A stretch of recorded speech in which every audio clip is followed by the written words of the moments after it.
तीन परियोजना है, एक सोन परियोजना, एक गंडक परियोजना और एक कोसी परियोजना।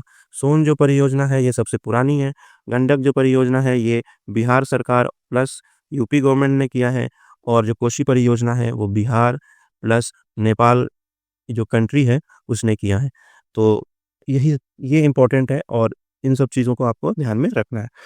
Welcome to the channel inspiring minds. एंड हमने पहले देख लिया था बिहार के एक सामान्य परिचय के कुछ टॉपिक्स, जैसे कि बिहार में नदियाँ, भौगोलिक सीमाएं और सामान्य परिचय, राजनीतिक परिचय और प्रशासनिक परिदृश्य, भौगोलिक परिचय और राजकीय प्रतीक। तो इन सब चीज़ों को हमने देखा था पिछले क्लास में।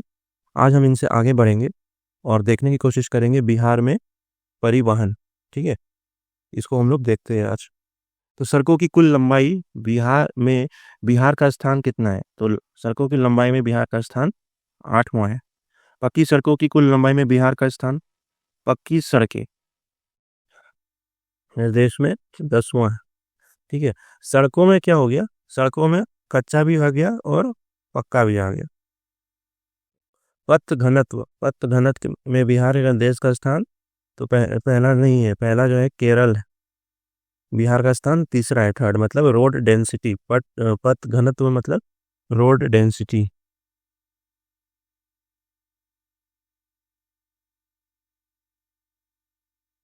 राष्ट्रीय राजमार्गों की कुल लंबाई कितनी है? तो राष्ट्रीय राजमार्ग मतलब नेशनल हाईवे। तो नेशनल हाईवे की लंबाई जो है वो है 6130 किलोमीटर। राजकीय हाईवे मतलब स्टेट हाईवे की जो है वो है 3637, मतलब लगभग लगभग आप 55% मान सकते हैं। और मतलब कि कच्चा रोड या फिर जिला रोड जो होता है, तो प्रमुख जिला सड़कों की कुल लंबाई जो है वो 16,000 किलोमीटर है। बिहार में राष्ट्रीय राजमार्ग का घनत्व जो है, मतलब कि हाईवे डेंसिटी कितना है? तो लगभग 63 किलोमीटर पर 1000 वर्ग किलोमीटर है। बिहार में राष्ट्रीय राजमार्ग की कुल संख्या, तो कितना हाईवे मतलब बिहार से गुजरती है? तो लगभग 58। बिहार का सबसे लंबा राष्ट्रीय राजमार्ग है NH31 और सबसे छोटा जो है वो है NH727। राष्ट्रीय राजमार्गों की सर्वाधिक लंबाई वाला जिला, तो सबसे सर्वाधिक लंबाई जहाँ पे आपको नेशनल हाईवे मिलेगा तो वो ऑब्वियसली पटना है, क्योंकि पटना ही सबसे लंबा है। अगर क्षेत्रफल के मायने से नहीं, लेकिन अगर हम लोग उसके लंबाई को देखें और चौड़ाई को, तो लंबाई भी पटना का जो है बहुत ज़्यादा है। उसी तरह से राष्ट्रीय राजमार्ग की सबसे कम लंबाई वाला जिला, तो इसे हमारा शिवहर है। शिवहर बहुत छोटा भी है। ठीक। राजकीय राजमार्ग की सर्वाधिक लंबाई वाला जिला, ठीक है, राजकीय मतलब ये हो गया स्टेट हाईवे। स्टेट हाईवे सबसे ज्यादा कहाँ है? तो गया में। बिहार से गुजरने वाला राष्ट्रीय राजमार्ग NH2 का नया नाम, तो NH2 जो है अब बदल करके हो गया NH19। NH2 मेरे को लगता है कि वही जो ग्रेट ट्रंक रोड है उसका अब NH19 हो गया है। हाँ देखिए, NH2 जो है पर बिहार पे स्थित है। सासाराम, औरंगाबाद, मोहनिया, यही जो है आगे बनारस तक जाएगा, उसके बाद इलाहाबाद जाएगा, उस तरह से फिर कानपुर और दिल्ली तक जाता है। और शेरशाह सूरी ने तो इसको लाहौर तक बनवाया था इसको। ठीक है, तो कलकत्ता से लाहौर तक जाती थी ग्रेट ट्रंक रोड। राज्य में रेल मार्ग की कुल लंबाई, रेल मार्ग मतलब रेलवे, रेलवे की कुल लंबाई कितनी है? तो 4509 किलोमीटर, जो कि देश का लगभग 3.4% है। रेल रूट की दृष्टि से बिहार का देश में स्थान, तो देश में स्थान रेल के दृष्टि से 8वां है। सड़क में भी 8वां ही था, देखिए 8वां। ठीक है, रेल मंडलों की संख्या, तो रेल मंडलों की संख्या 4 है। दानापुर, सोनपुर, समस्तीपुर, कटिहार। ठीक है, पूर्वी मध्य रेलवे का मुख्यालय कहाँ है? तो ईस्ट सेंट्रल रेलवे का जो हेडक्वार्टर है वो पटना के हाजीपुर में है। ये बहुत ही इंपॉर्टेंट क्वेश्चन है, कई बार पूछा भी हुआ है। हाजीपुर। पटना मेट्रो रेल परियोजना का शिलान्यास जो है, तो पटना मेट्रो का जो मतलब कि इनॉग्रेशन हुआ, मतलब कि नींव रखी गई, वो 2019 में रखी गई। पटना मेट्रो रेल का निर्माण किसके तर्ज पे हो रहा है? तो दिल्ली मेट्रो रेल निर्माण द्वारा। राज्य में मेट्रो रेल परियोजना की कुल कितनी लंबाई बनेगी? तो 31 किलोमीटर। ठीक है, ये आपको याद होना चाहिए, इंपॉर्टेंट हो जाएगा आपके लिए। ठीक है, तो कितनी लंबाई होनी चाहिए की बन रही है मेट्रो? 31.72 किलोमीटर। ये इंपॉर्टेंट है। बिहार राज्य पथ परिवहन निर्माण की स्थापना कब की गई? तो इसकी स्थापना जो है 1959 में की गई है, दैट इज BSRTC, जो रोड वोड बनवाती है। बिहार का पहला अंतर्राष्ट्रीय बस टर्मिनल, तो बिहार में अंतर्राष्ट्रीय बस टर्मिनल कहाँ पे बन रहा है? तो बना है तो 18 सितंबर को पटना के बोरिया में। ठीक है, पटना के बोरिया में। पटना हवाई अड्डे का नाम क्या है? तो पटना हवाई अड्डे का नाम है जयप्रकाश नारायण अंतर्राष्ट्रीय हवाई अड्डा, जो कि स्थापना किया गया था 1973 में, जिसको अंतर्राष्ट्रीय दर्जा दिया गया 2008 में। ये आपको ध्यान रखना है। पीएम मोदी ने पटना में नए एयरपोर्ट टर्मिनल का उद्घाटन एवं बिहटा एयरपोर्ट का आधारशील रखी। तो ये इंपॉर्टेंट है कि किसने जो है पटना में एक नए एयरपोर्ट टर्मिनल का उद्घाटन किया, और बिहटा एयरपोर्ट, मतलब बिहटा में भी एयरपोर्ट बने, तो इसका कौन जो है इनॉग्रेशन किया? तो पीएम मोदी, ना कि नीतीश कुमार। तो ये चीज थोड़ा सा इंपॉर्टेंट हो जाएगा, मोदी जी किए थे। अब देख लेते हैं बिहार में कृषि एवं पशुपालन। बिहार में एग्रीकल्चर और एलाइड एक्टिविटीज में क्या क्या मुख्य बातें हैं? जैसे सकल बहुआयी क्षेत्र। ठीक है, तो सकल बहुआयी क्षेत्र कितनी थी? 72 लाख हेक्टेयर्स। और शुद्ध बुआई क्षेत्र कितना है? तो 51 लाख हेक्टेयर। ठीक है, फसल डेंसिटी, मतलब इसको बोलते हैं हम लोग क्रॉप डेंसिटी। ठीक है, क्रॉप डेंसिटी जो है वो है हमारा 142%। ठीक है, 142% का मतलब है कि साल में उसमें एक से ज्यादा फसल लगती है, मतलब लगभग 142%। ठीक है, सर्वाधिक फसल संघनता वाला जिला, मतलब सर्वाधिक फसल डेंसिटी वाला जिला कहाँ है? तो सुपौल और जहानाबाद। ये आपको याद रखना है, सुपौल और जहानाबाद।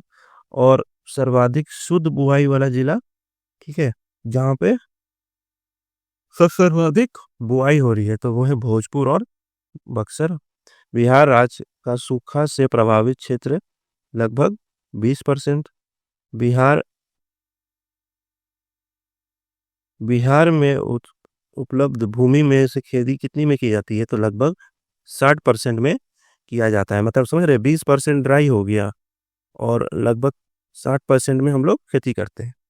तो कुल क्रॉप, ठीक है, कुल एग्रीकल्चर खनन जो है, सॉरी, खाद्यान्न जो है, मतलब फूड प्रोडक्शन टोटल कितना हुआ है? तो 231 लाख टन। और कुल अनाज, ठीक है, अनाज में आ गया हमारा राइस और गेहूं। ठीक है, अनाजों की उत्पादकता, और उत्पादकता मतलब प्रोडक्टिविटी, वो है 3573 किलोग्राम प्रति हेक्टेयर। तिलहनों की उत्पादन कितनी है? तो 1.5 लाख टन। उसी प्रकार से प्रति हेक्टेयर सर्वाधिक उत्पादकता जो है वो मक्का का है। बिहार का प्रमुख खरीफ फसलें जो है कि धान, मक्का, ज्वार, बाजरा, अरहर। बिहार में प्रमुख राबी फसलें गेहूं, जौ, चना, मटर, सरसों। बिहार की प्रमुख नगदी फसलें गन्ना, आलू, तंबाकू, ये सब। लीची उत्पादन में बिहार का स्थान, लीची उत्पादन में बिहार का स्थान पहला है, जो कि लगभग 71% हिस्सों में होता है। मतलब 71% हिस्सा है, मतलब अगर 100 लीची उग रही है तो उसमें 71 लीची जो है बिहार में उग रही है। मखाना उत्पादन में बिहार का स्थान, तो वो भी पहला है, जो कि लगभग 85% हिस्सा है। अब तक बिहार को 5 बार कृषि कर्मण पुरस्कार मिला है। 5 कृषि कर्मण मतलब एग्रीकल्चर से रिलेटेड 5 बार बिहार को प्राइज मिला है। कब कब मिला है? तो 2011-12 में चावल के लिए, 12-13 में गेहूं के लिए, 15-16 मक्का के लिए, और 16-17 मक्का के लिए, और 17-18 गेहूं के लिए। कृषि रोड मैप, तो अब तक 4 कृषि रोड मैप आ चुके हैं बिहार में। 8 से 12 से 17, 17 से 22, और अभी जो हमारा चल रहा है वो है 23 से 28। ठीक है, 23 से 28। और इसको किसने इनॉग्रेट किया था? तो प्रेसिडेंट द्रौपदी मुर्मू ने इसको इनॉग्रेट किया था। देखिए यहाँ लिखा हुआ भी है, द्रौपदी मुर्मू ने इसमें बिहार के 12 विभाग, मतलब कि शुभारंभ जो है 18 अक्टूबर 2023, राष्ट्रपति द्रौपदी मुर्मू ने इसमें बिहार के 12 विभागों को जोड़ा गया है। ठीक है, मतलब कि एक तरह से कंसोलिडेशन किया गया है, मतलब एक तरह से एक अच्छा कोलैबोरेशन हो पाए डिफरेंट मिनिस्ट्रीज के डिपार्टमेंट के द्वारा, ताकि जो है जो वेस्टेज है वो ना हो और एक रोबस्ट सिस्टम बन सके। सकल राज मूल्यवर्धन में फसल का योगदान तो 9.9%, और सकल राज मूल्यवर्धन में पशुपालन का योगदान तो 6.3%। मतलब इसको हम लोग बोलेंगे ग्रॉस स्टेट वैल्यू एडिशन। ठीक है, तो इसमें हम लोग का एग्रीकल्चर द्वारा कितना 9.9 किया गया है, और पशुधन मतलब एनिमल हस्बेंड्री के द्वारा 6.3%। कुल दूध उत्पादन मतलब 128 लाख टन, अंडा उत्पादन 344 करोड़, मांस उत्पादन 404 लाख टन, मछली उत्पादन 8.73 लाख टन। बिहार में सिंचाई एवं बहुउद्देशीय परियोजनाएं, ठीक है, मतलब मल्टीपर्पज प्रोजेक्ट होते हैं वो। और इरिगेशन कैसे होता है? सिंचाई मतलब इरिगेशन। ये तो हमने सीखा कि खेती कैसे होती है, तो खेती तो ऐसे नहीं होगा, खेती को सिंचाई भी चाहिए। तो कुल सकल संचित क्षेत्र जो है वो हमारा 56 लाख हेक्टेयर। ठीक है, बिहार में सिंचाई के प्रमुख साधन, तो बिहार में सिंचाई के प्रमुख साधन है नलकूप जो कि 64% है, नहरें 30%, तालाब 2% और अन्य 3.5%। नलकूप हो गया ट्यूबवेल। ठीक है, तो सबसे ज़्यादा जो है जो होता है वो होता है ट्यूबवेल से। फिर आता है कैनाल, कैनाल से 30% और ट्यूबवेल से 60%। सर्वाधिक सिंचित जिला रोहतास, जो कि सोन नदी के ही चलते जो है, सोन नदी पे जो कैनाल बना है उसी से जो है सिंचाई होती है। न्यूनतम सिंचाई वाला जिला शिवहर है। और शिवहर देखिए इसलिए बार बार आ रहा है क्योंकि शिवहर बहुत ही मतलब नीचे निचले पायदान का एक डिस्ट्रिक्ट है, जो कि बहुत ही छोटा है, और मतलब वहाँ के लोग काफ़ी तंगी से रहते हैं। ठीक है, काफ़ी गरीब वाला राज्य कह सकते हैं उसको हम लोग। ठीक है, तो इसीलिए बहुत ही जैसे सिंचाई भी कम है, आबादी भी कम है, वहाँ पे आप देखेंगे तो प्रति व्यक्ति आय भी कम है। तो इस तरह की जो थोड़ी सी बैकवर्ड वाली चीज़ें हैं वो आपको शिवहर के ज़िले में देखने को मिल सकता है। बिहार की पहली सिंचाई परियोजना क्या थी? तो वो थी सोन परियोजना। सोन परियोजना का निर्माण जो है इंडिपेंडेंस से भी पहले हुआ था। ठीक है, 1874 में। बिहार की प्रमुख उद्देशीय परियोजना वो भी हमारा सोन परियोजना है, कि सबसे पहले सिंचाई परियोजना भी सोन था, और पहला मल्टीपर्पस प्रोजेक्ट कौन था? तो वो भी सोन पे ही था। फिर बिहार की सबसे बड़ी सिंचाई परियोजना, सबसे बड़ी मतलब कि लार्जेस्ट कौन सा सिंचाई परियोजना है? तो गंडक परियोजना है। बिहार एवं उत्तर प्रदेश राज्य की संयुक्त सिंचाई परियोजना है गंडक परियोजना, जो कि गंडक नदी को तो नेपाल में शालिग्रामी भी कहा जाता है, क्योंकि वहां से गंडक नदी से ही शालिग्राम पत्थर जो है, जिसको हम आपने देखा होगा कि वो बड़ा प्यारा सा रहता है वो पत्थर, और कई बार पूजा के दौरान जो है उस पत्थर की पूजा भी की जाती है, उसमें शायद शंकर भगवान को दर्शाया जाता है। तो इसी नदी में ही इस शालिग्राम का पत्थर भी मिलता है, इसीलिए इसको शालिग्रामी नदी बोला गया है। बिहार एवं नेपाल की संयुक्त परियोजना तो कोशी परियोजना, और बिहार में कोशी परियोजना की शुरुआत 1954। तो 3 परियोजना है, एक सोन परियोजना, एक गंडक परियोजना और एक कोशी परियोजना। सोन जो परियोजना है ये सबसे पुरानी है। गंडक जो परियोजना है ये बिहार सरकार प्लस यूपी गवर्नमेंट ने किया है, और जो कोशी परियोजना है वो बिहार प्लस नेपाल जो कंट्री है उसने किया है। तो ये इम्पोर्टेंट है, और इन सब चीज़ों को आपको ध्यान में रखना है। So that's all for today. और हम लोग नेक्स्ट लेसन जो कि बहुत जल्दी आएगा, उस पे हम लोग बिहार में वन क्षेत्र जो कि रिपोर्ट 2021 के अकॉर्डिंग है, उसको देखेंगे। ठीक है, तो मेरे ख्याल से 2021 वाले रिपोर्ट को देखने से फायदा नहीं होगा, तो देखते हैं।